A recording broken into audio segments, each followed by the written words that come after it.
Shalom, puji Tuhan. Kita akan masuk ke dalam renungan pada pagi hari ini. Dalam ibadah kami, mari kita semua sama-sama menyiapkan hati, kita berdoa. Terima kasih Tuhan untuk berkat firman-Mu yang sebentar kami akan menerimanya. Tuhan, persiapkan hati kami untuk menjadi lahan yang subur. Tuhan, urapi supaya firman itu boleh menjadi benih yang baik untuk kehidupan kami Tuhan. Bukan hanya untuk kami mengerti, tapi untuk kami bisa melakukan firman itu dalam kehidupan kami. Terima kasih Tuhan Yesus. Di dalam nama-Mu kami mengucap syukur, kami berdoa. Haleluya. Amin. Puji Tuhan, kita hari ini akan membahas mengenai suatu topik yang sangat relevan ya. Sebenarnya dalam kehidupan setiap umat manusia. Cuman terkadang sering kita tidak menyadari bahwa kita juga harus betul-betul perhatian dan menanggapi, meresponi kehidupan dengan benar. Ya, kita akan masuk dalam pembacaan firman di Mazmur 90 ya. Mazmur 90 itu ada 17 ayat dan ini merupakan doanya Nabi Musa. Dikatakan ayat 1, doa Musa abdi Allah. Tuhan, Engkaulah tempat perteduhan kami turun-temurun. Sebelum gunung-gunung dilahirkan dan bumi dan dunia diperanakkan, bahkan dari selama-lamanya sampai selama-lamanya Engkaulah Allah. Nah, di sini kita lihat bahwa di dalam doanya Musa menunjukkan kepada kita semua bahwa Allah lah yang menciptakan segala sesuatu dari kekekalan sampai kepada kekekalan ya. Bumi diciptakan, lalu manusia diciptakan ya. Baru dunia ini terjadi ya, kehidupan yang kita sekarang, saudara dan saya alami, bahkan masih berlanjut sampai selama-lamanya. Dan Allah tetaplah Allah yang menciptakan segala sesuatu. Dan di ayat 1 katakan, Engkau tempat perteduhan kami turun-temurun. Jadi manusia ini harus berani untuk mengakui bahwa kita ini tidak bisa lepas dari Tuhan. Kita selama-lamanya akan bergantung kepada Tuhan. Dan ini sangat penting untuk saudara dan saya menyadari bahwa kita tidak bisa lepas dari Tuhan. Ya. Dan Tuhan itu di dalam kasih-Nya, Dia itu yang kekal, yang besar. Dari awal, alfa, omega. Itu Dia mau masuk ke dalam kefanaannya supaya saudara dan saya ini bisa mengalami tuntunan pimpinan dan kasih Tuhan. Ini penting untuk saudara dan saya mengerti dan mengalami ini dalam kehidupan kita sehari-hari. Ayat 3 dikatakan, Engkau mengembalikan manusia kepada debu dan berkata, kembalilah hai anak-anak manusia. Sebab di matamu 1000 tahun sama seperti hari kemarin, apabila berlalu atau seperti suatu giliran jaga di waktu malam. Engkau menghanyutkan manusia, mereka seperti mimpi, seperti rumput yang bertumbuh. Di waktu pagi berkembang dan bertumbuh, di waktu petang lisut dan layu. Jadi manusia ini diingatkan, kita semua, saudara dan saya diingatkan, bahwa kita ini dibandingkan segala sesuatu yang Tuhan ciptakan, ini kita cuma mengambil satu bagian kecil, porsi. Dan nantinya akhirnya kita akan kembali. Tubuh yang fana ini akan, ketika kita selesai tugas kita di bumi, kita akan kembali kepada Tuhan, roh kita. Ini selesai menjadi debu kembali. Dari debu, Adam diciptakan dari debu tanah, dan kita adalah keturunan Adam. Kita nanti juga akan kembali kepada debu tanah. Seringkali dalam periode yang singkat ini, kita ini seperti orang yang bermimpi. Ya, dikatakan seperti rumput yang bertumbuh. Rumput saudara tahu, bertumbuh, tahu-tahu besok lusa hilang. Ya. Terus bertumbuh lagi besok rumput yang lainnya, besok lusa hilang. Jadi kayaknya tidak ada artinya. Ayat 7 mengatakan, sungguh kami habis lenyap karena murka-Mu dan karena kehangatan amarah-Mu kami terkejut. Engkau menaruh kesalahan kami di hadapan-Mu dan dosa kami yang tersembunyi dalam cahaya wajah-Mu. Sungguh segala hari kami berlalu karena gemas-Mu, kami menghabiskan tahun-tahun kami seperti keluh. Masa hidup kami 70 tahun dan jika kami kuat 80 tahun. Dan kebanggaannya adalah kesukaran dan penderitaan. Sebab berlalunya buru-buru dan kami melayang lenyap. Siapakah yang mengenal kekuatan murka-Mu dan takut kepada gemas-Mu? Nah, kita semua saudara diingatkan oleh Tuhan. Oleh karena dosa yang terjadi Sebetulnya manusia itu diciptakan untuk menjadi pasangannya Tuhan ya. Pasangan Tuhan yang dipercaya Tuhan untuk menjadi wakil Tuhan di bumi. Adam ya, dikatakan ditempatkan di Taman Eden, terus diberi Hawa sebagai pendamping. Untuk apa? Untuk supaya bisa mengelola Taman Eden, menguasai wilayah kehidupannya di bumi ini. Tapi ketika mereka jatuh ke dalam dosa, dulunya yang manusia itu diciptakan segambar dan serupa. Itu mereka kehilangan gambar dan rupanya, menjadi tidak segambar dan serupa lagi. Mereka menjadi tidak seperti Tuhan. Kalau menjadi seperti Tuhan berarti apa? Tuhan itu Tuhan yang kekal. Sebetulnya manusia kalau tidak jatuh ke dalam dosa dan kehilangan kemuliaan Allah, kehilangan gambar dan rupa Allah, manusia ini bisa hidup untuk selama-lamanya. Bahkan dikatakan sampai di Kejadian 5 ya dan 6 itu ketika manusia itu berbuat dosa dan terjadi kawin campur antara anak-anak Allah, malaikat-malaikat yang turun ke bumi mengawini perempuan-perempuan anak manusia, maka Tuhan tuh kayaknya sedikit gelo ya. Kenapa ya kok ciptaanku menjadi seperti ini? Akhirnya dia tuh membatasi umur manusia. Manusia itu jangan lebih dari kurang lebih 120 tahun pada waktu itu, saudara. Dan kita semua tahu kayak Adam itu usianya 900 tahun lebih. Terus yang paling tua Metusalah itu kalau tidak salah 969 tahun. Ya, ratusan tahun. Henok pun sekian 300 tahun terus dia tidak mati, diangkat hidup-hidup oleh Tuhan ya. Jadi manusia sebetulnya awalnya sebelum jatuh ke dalam dosa, itu mereka itu dibuat segambar dan serupa seperti Tuhan, itu untuk bersama-sama dengan Tuhan, menjadi garwonya, si garanyowo, menjadi belahan jiwanya Tuhan untuk memerintah di bumi. Menguasai di bumi, menjadi wakil Tuhan di bumi. Tapi kejatuhan umat manusia ke dalam dosa, nah dikatakan dosa itu yang membuat akhirnya Tuhan itu merasa geram ya, gelo, marah ya. Sehingga apa? Sehingga manusia dibatasi, memiliki keterbatasan ya, seperti katakan seperti tadi kayak rumput loh. Hari ini tumbuh, besok layu. Jadi manusia itu menjadi seperti itu. Dikatakan di ayat 9 ya, sungguh segala hari kami berlalu karena gemasmu, kami menghabiskan tahun-tahun kami karena keluh. Kenapa? Karena dosa yang dibuat, dosa keturunan itu membuat akhirnya bumi ini menjadi terkutuk. Ya, dikatakan bumi dikutuk oleh Tuhan, manusia akan bersusah payah untuk mengerjakannya. Jadi kalau dulu Adam dan Hawa sebelum jatuh ke dalam dosa, mereka tidak usah bingung, tidak usah pusing. Makan tinggal ngambil ya. Mungkin pohon semua sudah disediakan. Enak, tapi kejatuhan manusia ke dalam dosa membuat bumi terkutuk. Ular dikutuk dan ular menjadi musuh dari manusia. Dan ular berkuasa di bumi. Sehingga manusia ini mengalami banyak masalah. Ya karena sebetulnya Tuhan tuh tidak suka menyusahkan, istilahnya menghukum, membuat manusia ini menjadi korban dari dosa. Enggak. Tapi sama seperti ilustrasinya itu seperti gini. Kalau kita berbuat dosa, dosa itu kan dikatakan meleset dari sasaran, tidak seperti yang ditargetkan semula. Jadi misalnya contoh, kalau saya ambil dalam kehidupan sehari-hari refleksi, kita tuh nyetir mobil di jalan di dalam kota meskipun jalan utama, tentunya kita tidak biasanya ada mungkin maksimal 40 km atau bahkan di bawahnya 40 km per jam ya. Tapi kalau kita ngebut jalannya sampai 100 km per jam itu kan dosa, saudara. Dosa meleset dari sasaran, tidak boleh kan mestinya. Tapi kita melanggar. Nah itu sebetulnya Tuhan tidak usah ngukum. Itu si jahat itu ngambil kesempatan itu membuat apa? Akhirnya apa? Orang yang melakukan hal itu, dosa itu, mengalami kecelakaan, mengalami musibah, mengalami hal-hal yang semestinya dia tidak alami, yang negatif ya maksudnya. Tidak mungkin orang melakukan hal itu mengalami hal yang positif, terus dapat duit, dapat tidak mungkin. Hal itu terjadi dalam kehidupan saudara dan saya sebagai manusia. Ketika kita keluar dari rancangan Allah, dari yang dikatakan dosa ya, dosa itu harmatia, meleset dari sasaran. Nah itu si jahat itu seperti singa mengam-ngam selalu mencari mangsa ya, tidak pernah tidur. Begitu ada kesempatan dia langsung menerkam, mengambil kesempatan itu untuk membuat kita jatuh ke dalam masalah. Jadi dikatakan ayat 9, sungguh segala hari kami berlalu karena gemasmu, kami menghabiskan tahun-tahun kami seperti keluh. Jadi kayak orang itu kok seringkali mengalami kesusahan. Padahal hidup cuma 70 tahun, dan kalau kuat pun 80 tahun.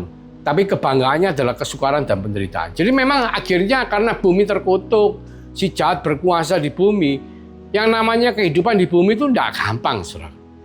Menjadi sulit, ya. Kita harus mengusahakan tanahnya, terus kita harus melawan godaan diri kita sendiri terhadap tipu daya iblis. Sehingga apa? Sehingga pada ayat 12, doa Musa ini betul-betul membawa manusia ini supaya mengingat bahwa kita ini cuma manusia yang fana, ya. Dikatakan di ayat 12, ajarlah kami menghitung hari-hari kami sedemikian sehingga kami beroleh hati yang bijaksana. Ya, kita seringkali kita tidak sadar umur kita ini cuma dikatakan 70-80 tahun. Mungkin hari-hari ini yang ngerti kesehatan bisa mempertahankan, bisa lebih sehat, umurnya bisa lebih panjang sedikit. Tapi kita ngomong rata-rata ya 70-80 tahun. Kita tidak akan lewat, tidak akan lepas dari apa yang Alkitab katakan. 70-80 tahun, bisa plus minus. Bisa plus sedikit, plus banyak juga bisa, minus sedikit, minus banyak juga bisa. Tidak ada orang yang tahu. Tapi dalam kondisi seperti yang pada umumnya rata-rata itu, sudahkah kita menjadi bijaksana hati kita? Sudahkah kita mengerti posisi kehidupan kita ini kita sedang berada di mana? Contoh misalnya saya sekarang sudah berusia 60 tahun. Kalau kita ngomong 70-80 tahun, saya punya waktu lagi 10-20 tahun. Secara rata-rata bisa lebih, bisa juga kurang. Tapi kalau ambil rata-rata antara 10-20 tahun, untuk apa? Untuk supaya saya ini bisa memprioritaskan apa yang saya harus lakukan yang terbaik.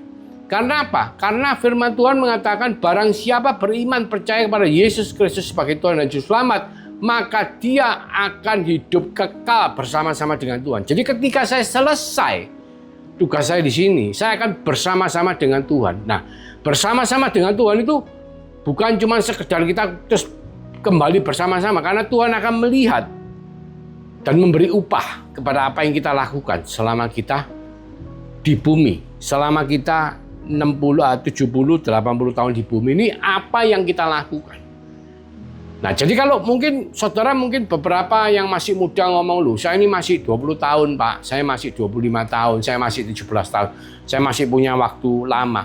Saudaraku, tidak ada orang yang tahu kapan tugasnya selesai di bumi dan kapan Tuhan datang untuk yang kedua kalinya. Yesus pun mengatakan, aku pun tidak tahu, tapi cuman Bapa yang tahu.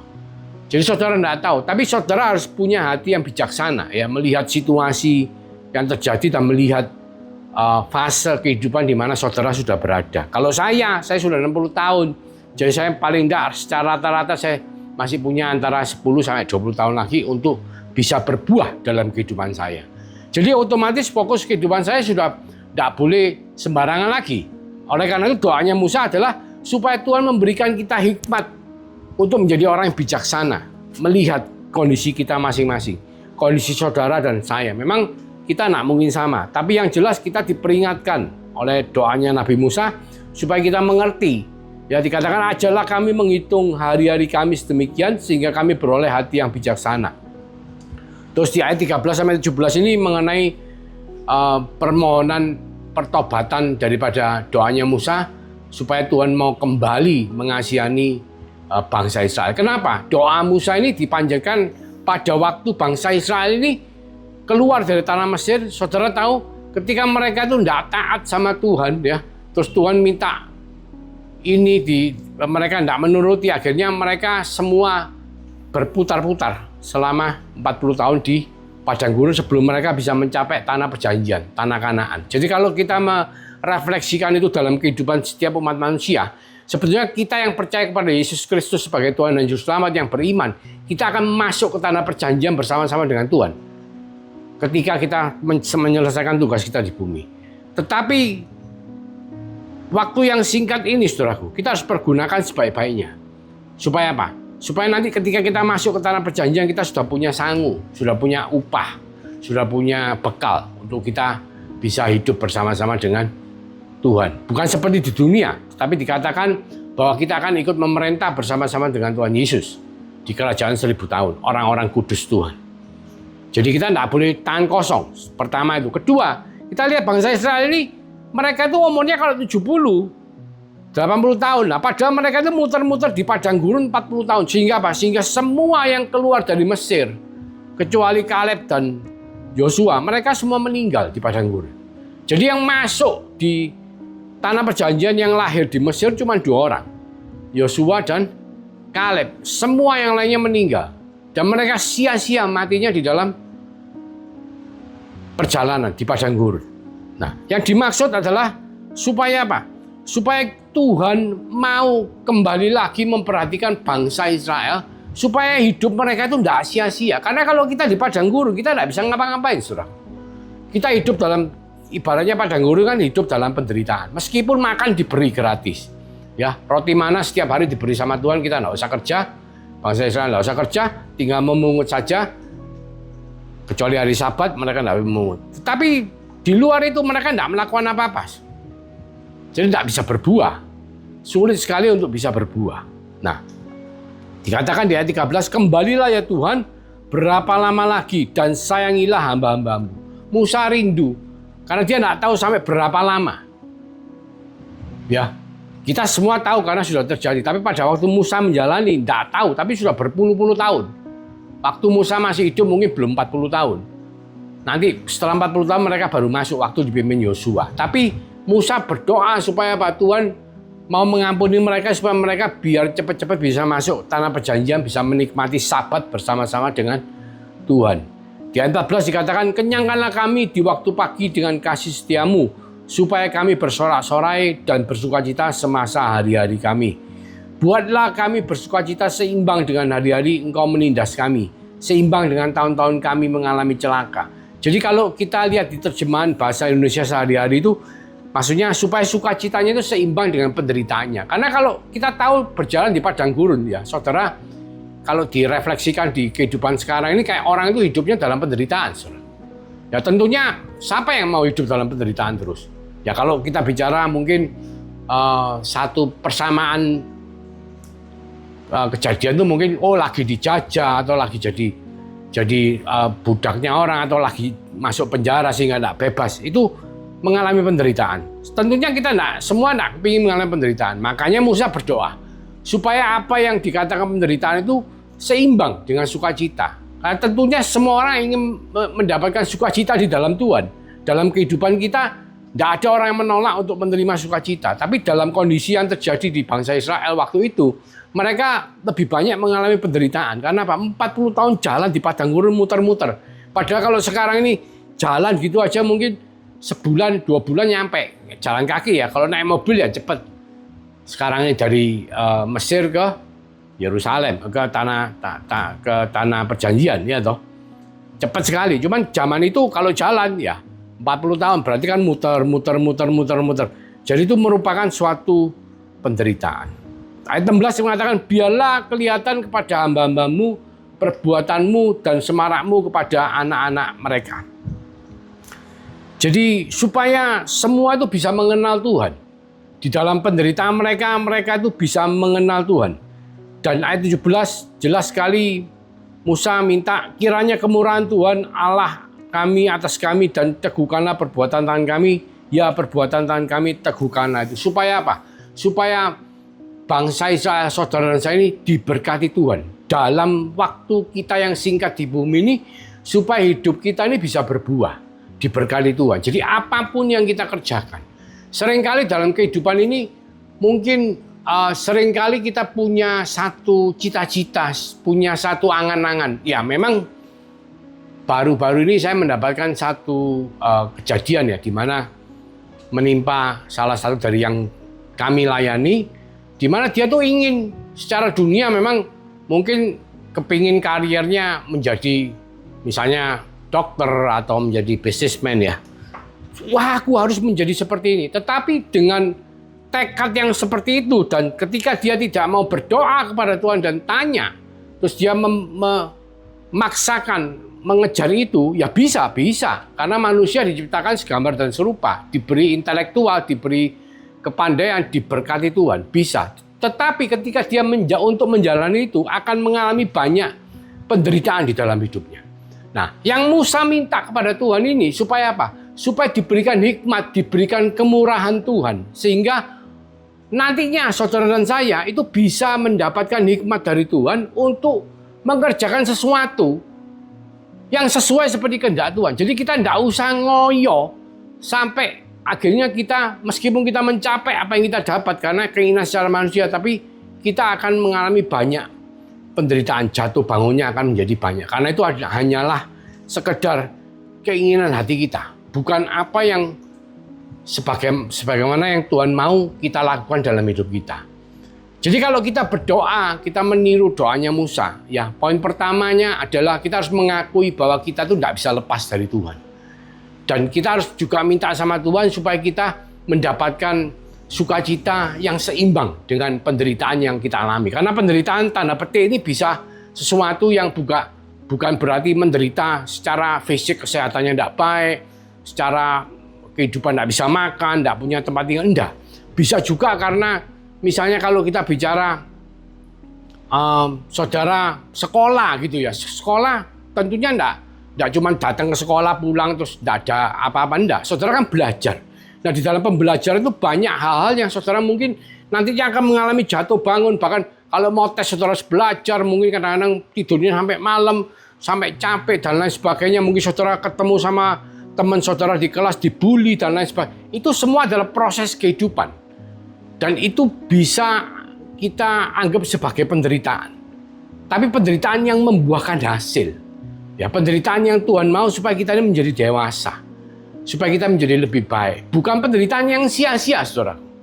Penderitaan yang karena kita mungkin yang tadi dikatakan ngebut di jalan di tengah kota sehingga kita terjadi kecelakaan. Bukan penderitaan seperti itu. Tapi penderitaan yang memang akan membawa sesuatu yang baik. Dan itu hanya bisa kita dapat kalau Tuhan memberikan hikmat Tuhan kepada kita. Dan Tuhan memberikan, dan kita mengakui Tuhan. Bahwa kita tidak bisa lepas dari Tuhan.